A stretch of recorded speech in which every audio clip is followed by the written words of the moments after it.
We've continued to assess the samples. As I noted yesterday, Mayor and others noted, the preliminary sample results were very positive. We had, however, some outstanding samples that went to the lab overnight, and very early this morning we've got an update for you on the core samples. This were samples particularly taken from the upper deck, and the most disconcerting part of this operation.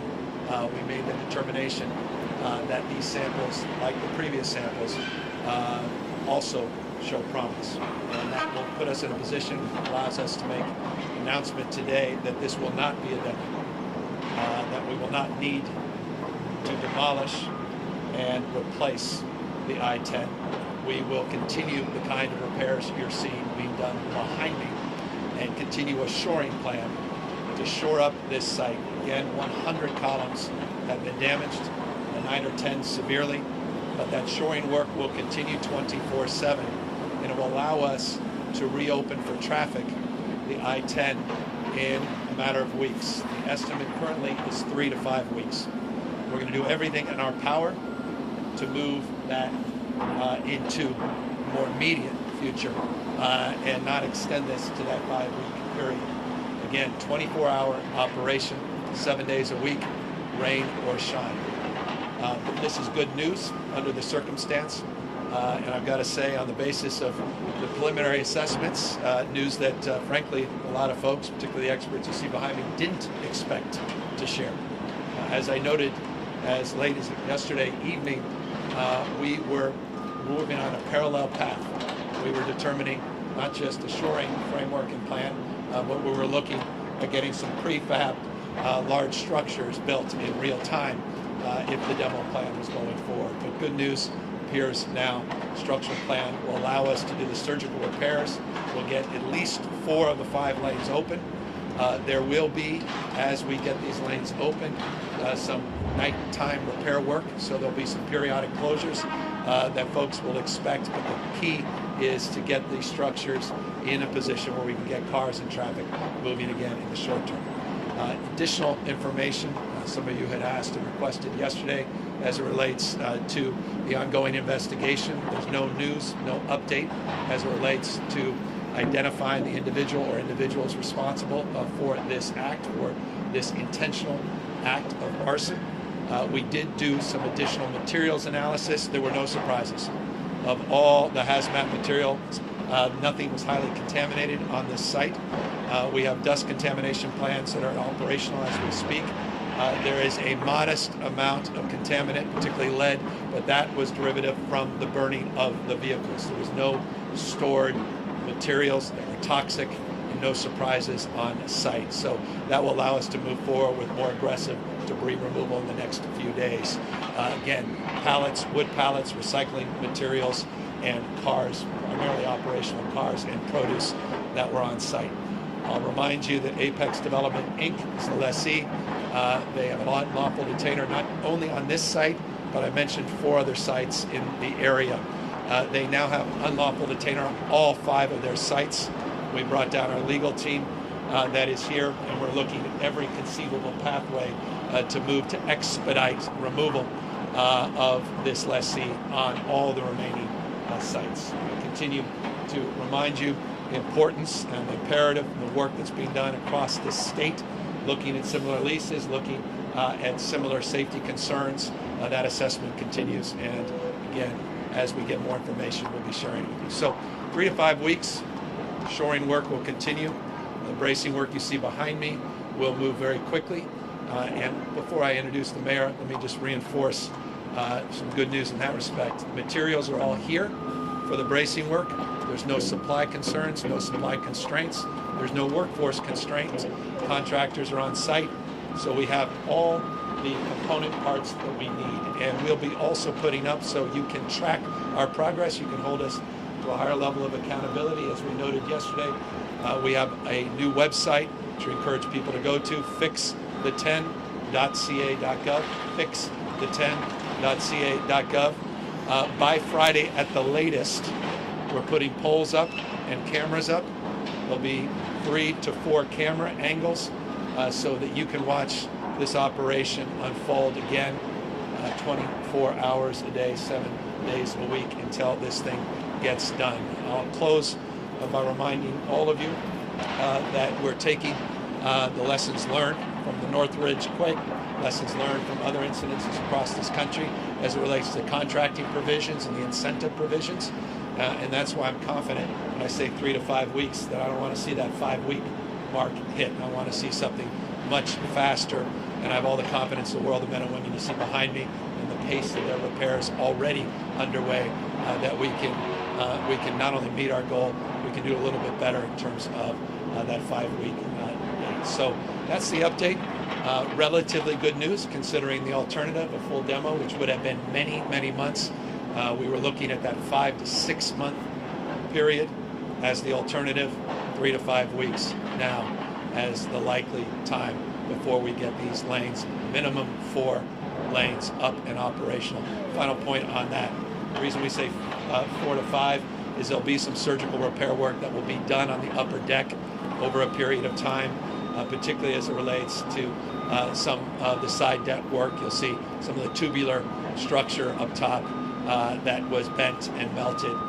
There is a little longer supply chain requirement in terms of getting to that work as we get traffic open. With that, I know all of you want to see this. No one wants to see this traffic moving again more than the mayor of Los Angeles, our partner in this process, Mayor Karen Pence. Good morning, everyone.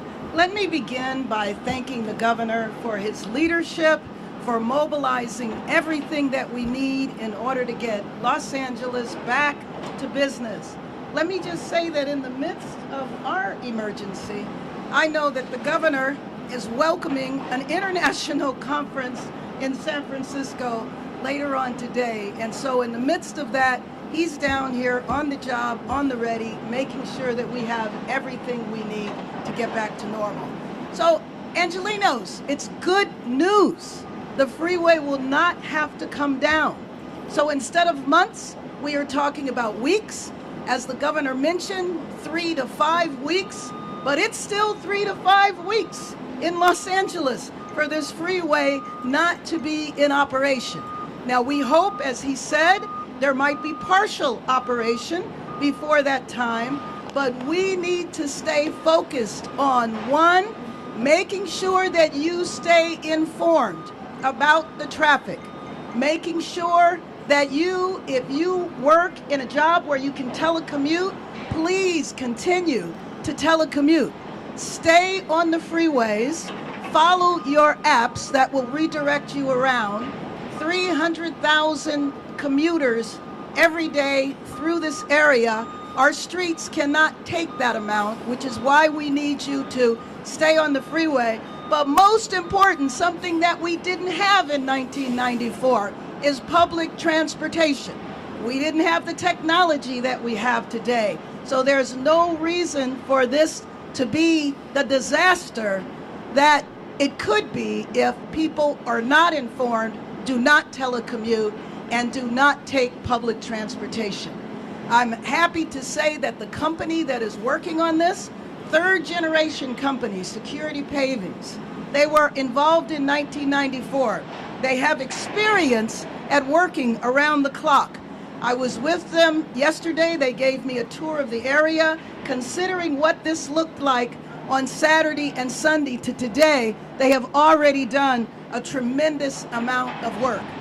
The City Department of Transportation and Metro will continue to find creative ways to mitigate the impact of this on commuters and surrounding businesses. But through all of this, we need Angelenos to help. We need Angelenos to work together, to not turn against each other. I've already heard today of an instance of minor road rage. When there is traffic, Angelenos get angry. We need to stay connected to each other and turn toward each other and not against each other. We did this just a few months ago when we had what we were expecting to be a hurricane. That also could have been a traffic disaster, but it wasn't, because Angelenos were informed and Angelenos stayed together. We need to do the same thing now. I want to say before I introduce our next speaker that we will be giving regular reports on traffic. At 6 in the morning every day there will be a briefing, and we will keep you informed throughout the day. If it is text messages, if it is the alerts that come through, we'll make sure that Angelenos stay informed. 3 to 5 weeks is a long time for us, but this is good news. Repair instead of demolition and rebuilding the highway. Thank you very much, and let me introduce Gloria Roberts. Thank you, Mayor. Good morning. I'm Gloria Roberts, Caltrans District 7 Director. We appreciate all of you being here and helping us provide a status update on the progress of our bridge repair. As the Governor mentioned, crews have been hard at work around the clock in clearing the debris and shoring the structure. Our engineers are continuing to work as our goal remains to get the repairs done as quickly as possible and to open a safe roadway to travelers. We're fully committed to this. And until then, we ask for your continued patience. We have a website, as the Governor mentioned, that was activated yesterday, fixthe10.ca.gov. And that's fixthe10.ca.gov, where you can find the latest project updates, detour information, and links to transit options. We are very fortunate here in the city of Los Angeles that LA Metro operates a robust, safe, and reliable rail and bus transit system that provides a number of ways to travel to and around downtown LA through many parts and from many parts of LA County. There are also many other transit providers in our region, including LA DOT and other municipal bus lines, Metrolink Regional Rail, and Amtrak. And I encourage everyone to take advantage of these transit options. We at Caltrans thank Governor Newsom for his leadership and unwavering support. Thank you, Mayor Bass, and the entire City of LA team, including LAFD, LAPD, the Department of Water and Power, Emergency Management Department, and LADOT for their care and response to this community. Our state family, Secretary Tokuso and the California Transportation Agency, California Highway Patrol, and the State Fire Marshal, we thank you. Lastly, I want to thank Caltrans, our District 7 staff, who were here when the incident started, and all of the Caltrans team who came from Sacramento and across the state to provide assistance. Thank you, Caltrans Director Tony Tavares. We, all of us here, are proud to serve the people of California, and we take pride in District 7 to serve the city of Los Angeles. Thank you very much. And now we will be sharing this information in Spanish. Buenos días, mi nombre es Eric Menjivar, soy vocero para Caltrans Distrito número 7. Quiero darle las gracias al gobernador y también a la alcaldesa Bass por todo su apoyo y también a todos ustedes para los anuncios al público. Como mencionó el gobernador, los equipos están trabajando el 24/7 removiendo toda la basura y también apuntalando el puente que está atrás de mí. Nuestros ingenieros están continuando trabajando y en asegurar que la integridad de la estructura está en una manera segura. Nosotros estamos cometidos a abrir a lo más pronto posible. Lo más importante es abrir en una manera segura para el público. Le estamos preguntando al público, por favor, por su paciencia sobre este proceso para hacer nuestras reparaciones. Lo bueno es que vivimos en Los Ángeles, que tiene un confiable sistema de buses y de tránsito público. Por favor, en estos tiempos que estamos haciendo nuestras reparaciones, usan el sistema público que tenemos como el Metro, el Metrolink y el Amtrak. Queremos también dar las gracias a nuestras agencias públicas que nos están apoyando sobre estas reparaciones. La ciudad de Los Ángeles, todas las agencias y los departamentos, también los departamentos estatales, la patrulla estatal, los bomberos estatales y también la agencia de transportación estatal. También queremos dar las gracias a nuestros trabajadores que están trabajando los 24/7. Este incidente es algo muy grave y todos vinieron de cada parte del estado para venir a asistir en este proyecto. Y también estamos orgullosos a servirlos al público. Muchas gracias y vamos a abrir. Thank you very much for being here. I'm going to go ahead and open it up to questions and answers.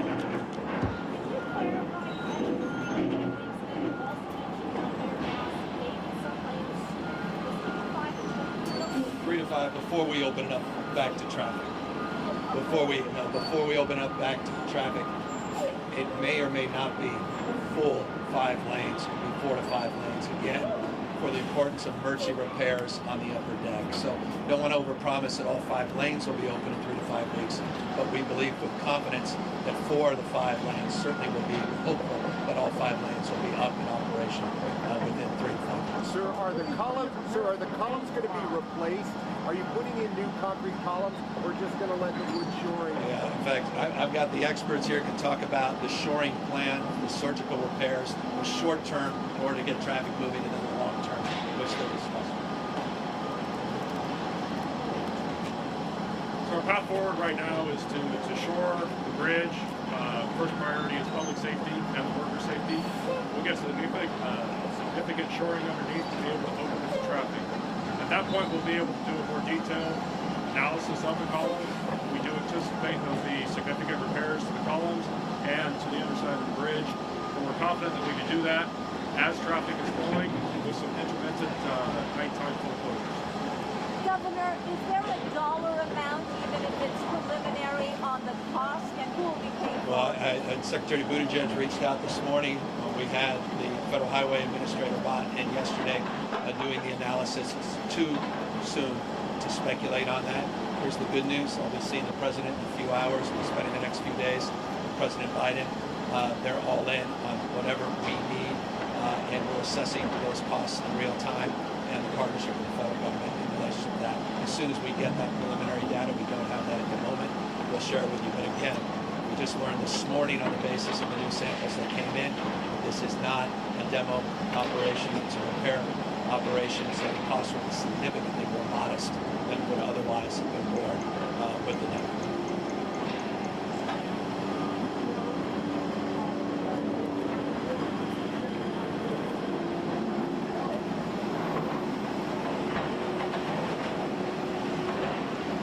No, I should know that by later today. We know anecdotally it seems like there's more, but I want concrete data.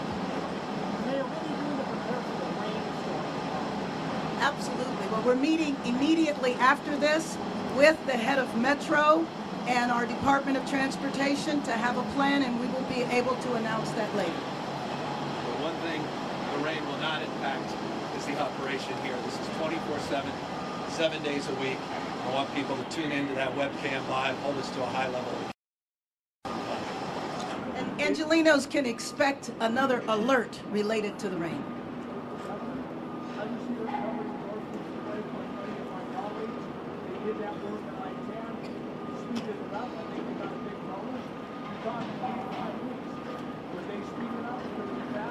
I want to see it. The answer is, could it be? Absolutely. Will it be? That's on the basis of all of the hard work men and women you see behind me. Look, I have confidence in our ability to perform each and every milestone within the last few days. We've met or exceeded. I have expectation that will be the case within this 3 to 5 week time frame. Sir, Absolutely. is there a bonus to the contractor if We're it's working done on the sooner? details of that contract in real time, and we're looking, as I said, at the template of the Northridge contract and templates of other contracts to incentivize, and that's the operative word here, to incentivize the kind of behavior that we all want to see, which is time to delivery, but again, safety first. Safety first.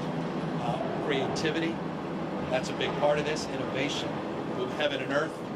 fact that all the materials are on site, the fact that we have all of those interim contracts secured, and we're working on those larger contracts, gives me confidence to be able to see that go.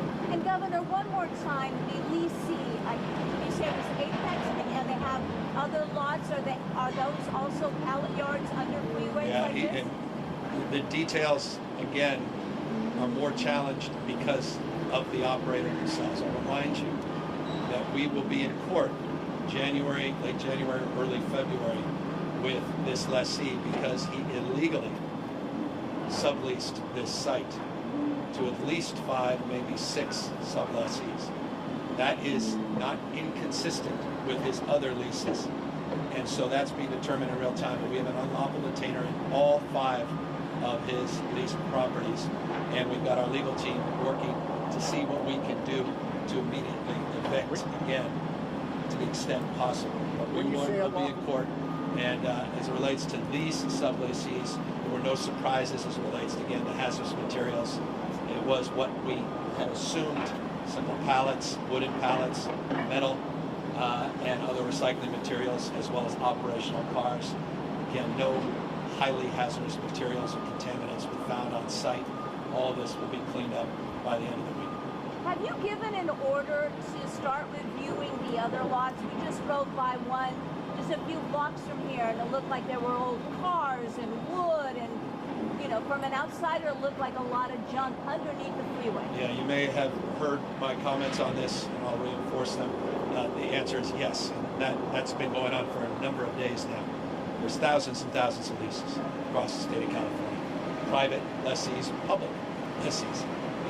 We have some very robust public partnerships all across the state for a myriad of different leases. So they're all being reviewed, and our inspection routines are being reviewed, and we're reviewing our budgets in relationship to the inspections. And we're making sure in partnership, remember, these are done in partnership. There's a review committee for every lease. It includes the state fire marshal, and it includes the federal government. We're also reviewing that relationship with our federal government and federal partners in that respect as well. And as we get more information, as I said yesterday and the day before, as we get more information around those findings, we'll make them available to you and others.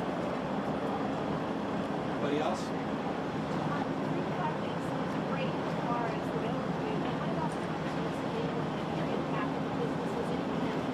Yes, we're going to be reaching out to all of these businesses, and then we're coming together with my Deputy Mayor for Business and Economic Development to talk about how we can support the businesses in this area. Fortunately, you can see it's a pretty much an industrial area, so it doesn't impact foot traffic, but yes, we will be talking to all of the business owners. I just close with one final thing because it is important. We need your help. Any information anybody has, we have a confidential tip line. It's 1-800-468-4408. 468-4408. Any information, any leads on this arson. We want to hold these folks accountable. We have some early leads on the basis of the businesses in the area, the cameras, the footage, and witnesses. We have some preliminary information and leads, but we need more from the public. So anybody that has any information or tips, please don't hesitate to reach out. Thank you.